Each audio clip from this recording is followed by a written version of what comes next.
Hi, I'm John from Wild Rock, and today I'm going to talk to you a little bit about paddles.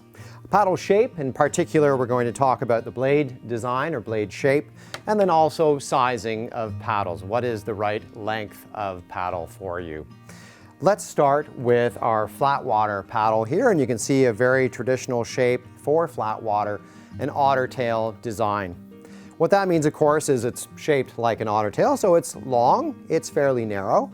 And the idea with this, of course, is that it's very efficient for flat water paddling. If you can imagine paddle strokes, first 1,000, second 1,000, and so on throughout the day, what you're trying to accomplish, of course, is ease of stroke through the actual water itself.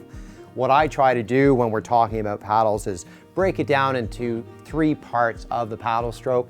The first part of the stroke, where the water is first dipping into the water, you have a very small piece of blade in there. And so you're not moving a lot of water, but you don't really need to be, because the angle in which you have that paddle in the water is such that you're not moving very much water.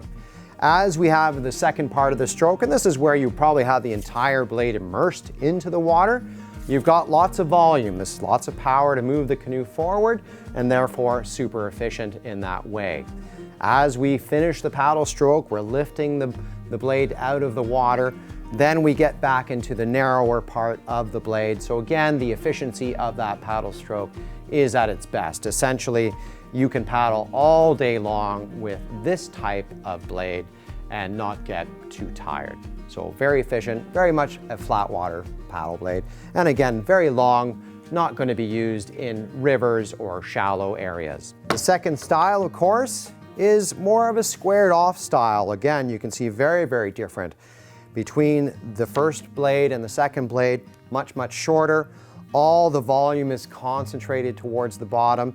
This type of paddle actually is very, very good in moving water. The idea here, of course, is that sometimes moving water means a river or an area where there's more rocks, and so you don't have as deep a water to dip your paddle into. So in this case, what you want is a blade that goes into the water and moves water very effectively, even when the water is fairly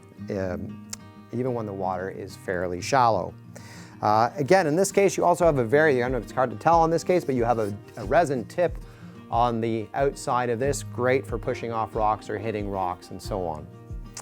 So those are the two blade shapes, and again, both are equally at home in flat water, although this style, of course, works a little bit better in moving water or shallower waters. So length of paddle is something that gets talked about quite a bit. And there are different equations, and certainly there's an equation from Gray Owl that is useful.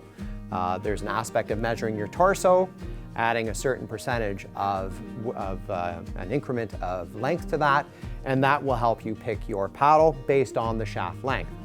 Other methods can be even more simple. In other words, you can grab the end of the paddle here, grab the paddle here at the shaft, and if you end up something with a 90-degree bend in your elbows, that's pretty good.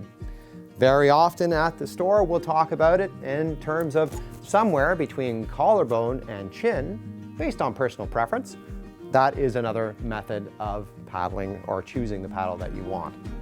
In either case, these are both excellent paddles, wood paddles from Gray Owl, and would be happy to see you come into the store so we can talk further about that. Thank you so much.